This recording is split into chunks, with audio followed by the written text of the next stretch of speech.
안녕하세요. 독서를 꿈꾸는 독서 시간. 오늘은 미안합니다. 3차 시입니다.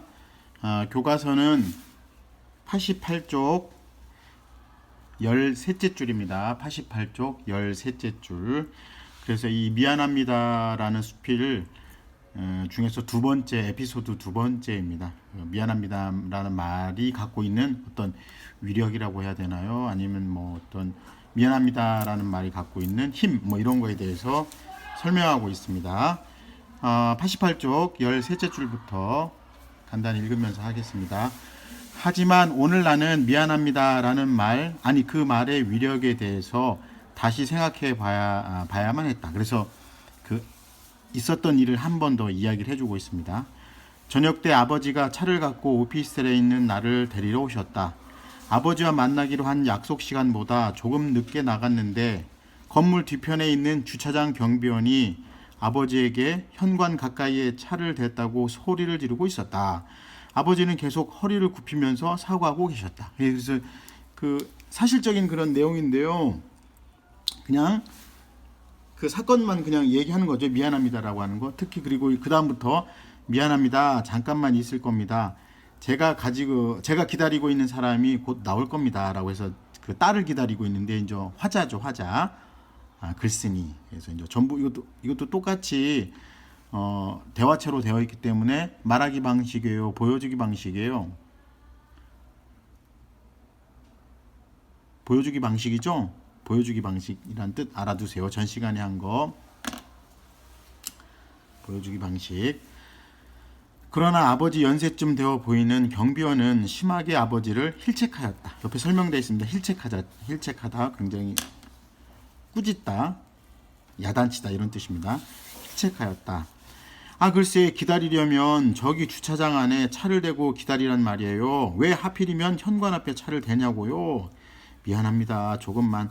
아버지는 계속 미안합니다를 반복하고 계셨다. 그래서 이제 그 경비원 잘 얘기를 하면 되는데 얘기를 하지 않고 미안합니다라는 말만 하는 거죠. 근데 그 사정을 이렇게 자세히 얘기하진 않았습니다. 자, 물론 차를 현관 근처에 대는 것은 금지되어 있지만 경비원에게 머리를 조아리는 아버지의 모습을 보자 너무 자존심 상하고 화가 나서 나는 경비원을 한번 힐끗 쳐다보고는 차에 올라탔다라고 하는 사건이었습니다. 88쪽까지. 거기 88쪽 중간에 있는 문제 잠깐 보면 아버지가 경비원에게 사과를 하면서도 현관 근처에 차를 댄 이유는 무엇일까요? 예, 그 답을 보면 몸이 불편해 목발을 짚고 걸어야 하는 나의 상황을 생각했기 때문에 그런 거죠. 그래서 그 사정을 이야기하기에는 좀 그렇고 특별 대우를 받는 것 같아서 경비원에게 말하기는 좀 쑥스러워 가지고 차를 대고 거기에 딸을 기다린다는 그런 내용이었습니다. 88쪽 옆에 있는 단어 설명이나 이런 거는 간단히 보고요. 89쪽으로 넘어가겠습니다.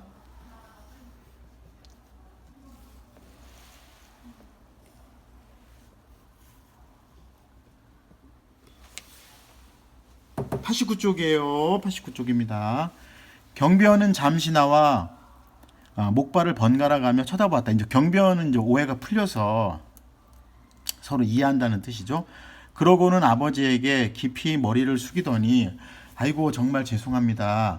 이분을 기다리고 있다고 말씀해 주시지 그랬어요. 이제 경비원도 충분히 이해한다는 뜻이죠. 그렇게 해서 만약 그랬다면 아무 말도 하지 않았을 텐데요. 이분이라면 몸이 불편하시니까 여기 되셔야지요. 이분을 자주 뵈어요.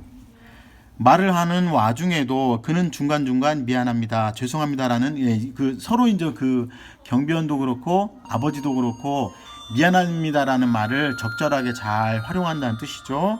라는 말을 이렇게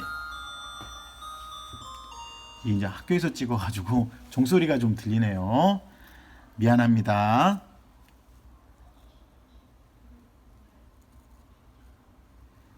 자, 그래서 이분이라면 몸이 불편하기 때문에 되셔야 된다라고 서로 이제 그 저간의 사정을 몰라서 서로 미안합니다라고 얘기하는 겁니다. 말을 하는 와중에도 그는 중간중간 미안합니다, 죄송합니다라는 말을 여러 번 되풀이했다. 아버지는 또 아버지대로 괜찮습니다, 제가 잘못한 건데요, 죄송합니다라고 사과했고 두 사람은 서로에게 인사하고 헤어졌다. 차가 떠날 때 경비원은 손까지 흔들며 우리들을 배웅해 주었다 라고 해서 오해가 잘 풀린 거죠. 그 오해가 잘 풀린 게 사실 논리적으로 설득하는 것도 중요하지만 그 미안합니다라는 말을 통해서 이렇게 오해가 잘 풀렸다는 그런 사정입니다. 그 옆에 조그만 문제 한번 보겠습니다. 아버지가 미안합니다라는 말을 하지 않았다면 상황은 어떻게 바뀌었을까요? 하는데요. 예, 아버지와 경비원 모두 기분이 상하고 그 한마디 말 한마디만 되는데 그것 때문에 서로 오해하고 안 좋은 일이 있을 수 있다는 것이었죠. 예, 그래서 문제가 해결되지 않거나 안 좋은 일이 있을 수 있는 상황이 될 거라고 생각한다는 뜻이었습니다. 89쪽이었고요. 자, 이제 마지막이에요. 거의.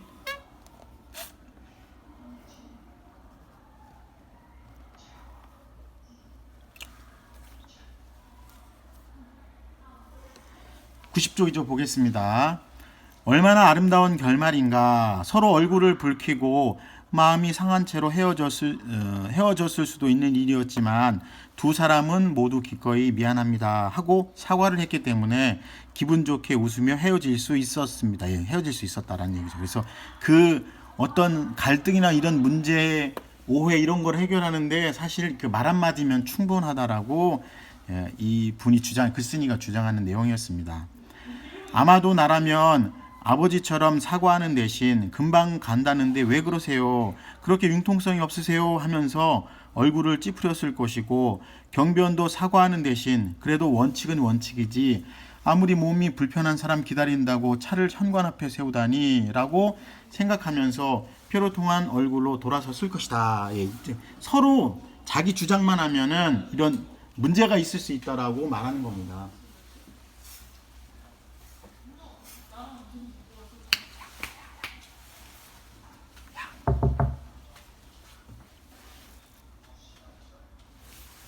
자, 거기 잠깐만 보도록 하겠습니다. 거기요.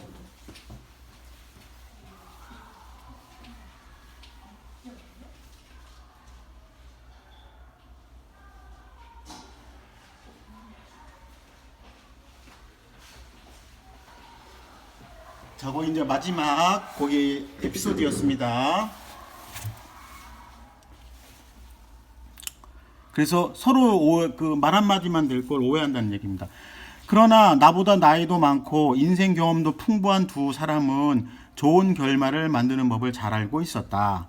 자신의 잘못을 기꺼이 인정하는 태도와 상대방의 처지를 이해하려는 마음, 그리고 미안합니다라는 말의 효력을 알고 있었던 것이다. 그래서 그 말 때문에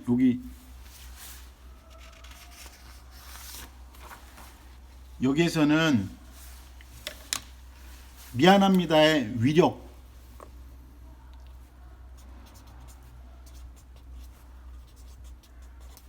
잠깐만요.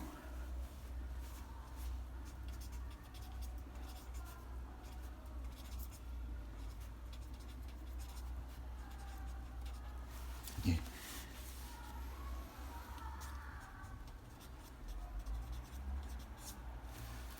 여기 본론 두 번째는 미안합니다라는 말의 위력, 힘 이런 것들을 말해주고 있다라고 할 수 있습니다. 미안합니다라는 말.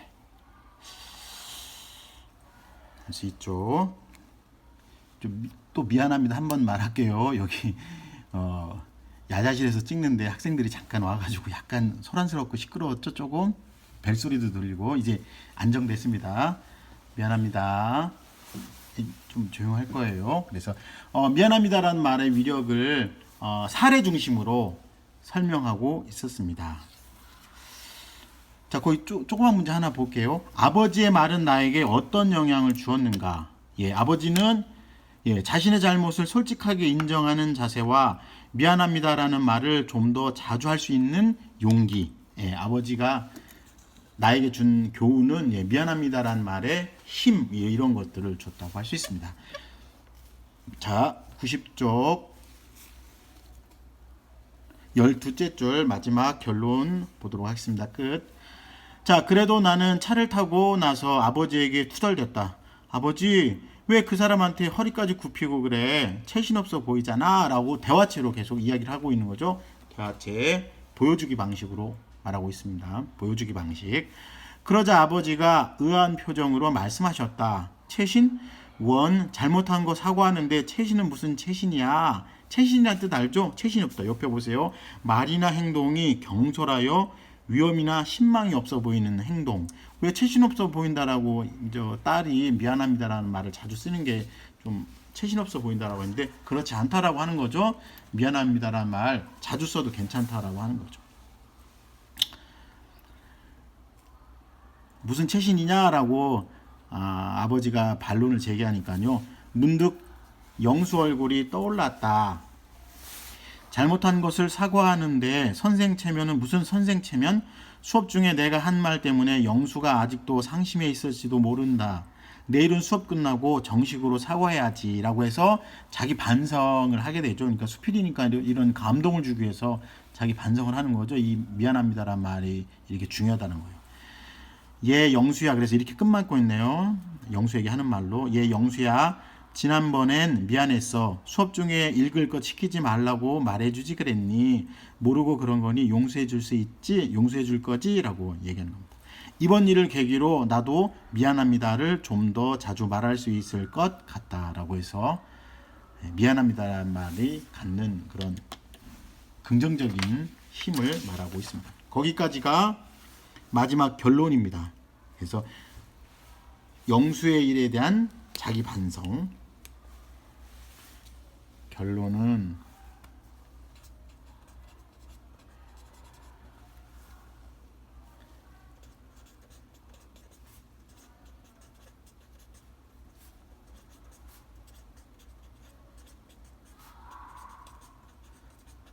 결론은 영수의 일에 대한 반성 이렇게 할 수 있습니다. 결론 과거 영수의 일, 그 미안합니다라는 말을 하지 못한 거에 대한 반성을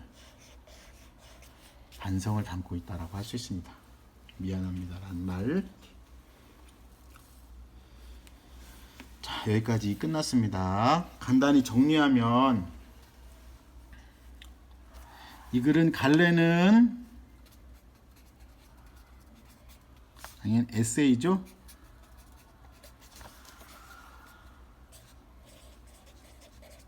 에세이, 프랑스말 에세이라고 합니다. 성격은 거기 자아성찰적 뜻 알죠? 자아, 성찰하는 거. 그리고 반성적 이런 성격을 알 수 있습니다. 자아성찰적, 반성적. 주제 한마디로 하면은 주제는 말의 힘 또는 위력, 특히 미안합니다라는 말의 힘 이런 것들을 지은이가 설명해 주고 있습니다. 특징 몇 가지 보면요. 이거 앞부분에 나옵니다. 예, 자문자답하는 거. 그리고 글쓰기 방식 중에 뭐가 나와요? 보여주기 방식이 나오죠.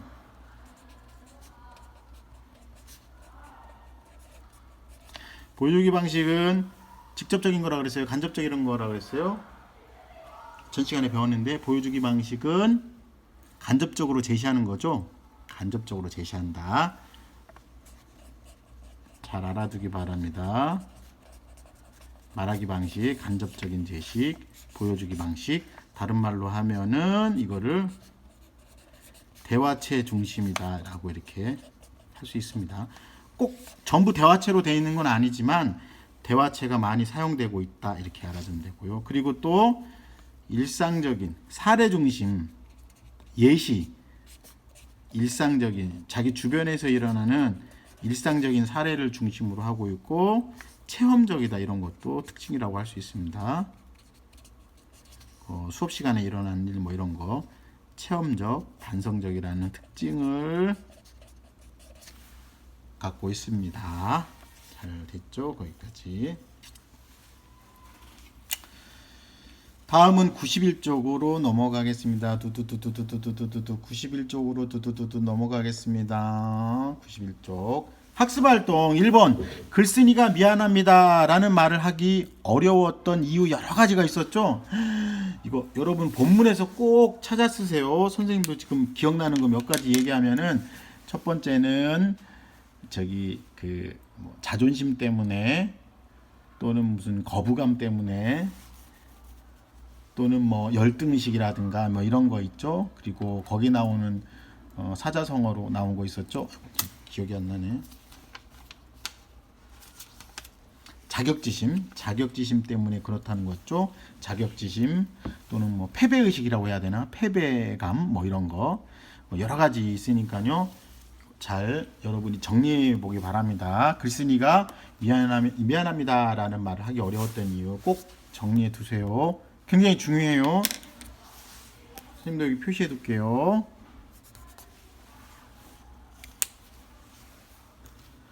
2번 이 글을 통해 글쓴이가 말하고자 하는 말을 알아보자. 1. 제시된 두 일화에서 나의 태도는 어떠한지 적어보자. 예, 두 가지 일화가 있었죠. 첫 번째는 강의실에서 있었던 일, 자기가 미안합니다라는 말을 하지 않은 거예요. 두 번째 일화는 아버지하고 있었던 일이죠. 주차장에서 있었던 일. 그래서 나의 태도는 첫 번째는 서운이 영수를 대해서 책을 읽은 이유를 알고 영수에게 무작정 화를 낸 자신이 부끄러워해서 자신에 대한 반성이나 부끄러움 뭐 이런 것들을 알 수 있습니다. 두 번째 그 에피소드를 통해서는 뭘 할 수 있냐면요. 경비원에게 사과하는 아버지에게 투덜대지만 서로 사과하는 아버지와 경비원의 모습에서 반성과 깨달음을 얻게 되죠. 경비원을 통해서 다시 깨달음을 얻게 되는 겁니다. 미안합니다라는 말에 위력을 얻을 수 있었다는 뜻입니다. 자, 학습활동 거기 이제 2번 보겠습니다. 두 번째 일화에서 나가 깨달은 점을 써보자. 예, 자기가 깨달은 점, 아버지의 태도, 경비원. 그 아버지의 태도와 경비원의 태도가 둘 다 경험적으로 다 긍정적인 태도를 보이고 있죠. 서로 이제 자기 주장을 하기보다는 자기 자신이 잘못했다라고 해서 스스로 낮추는 뭐 그런 사정을 보여주고 있습니다.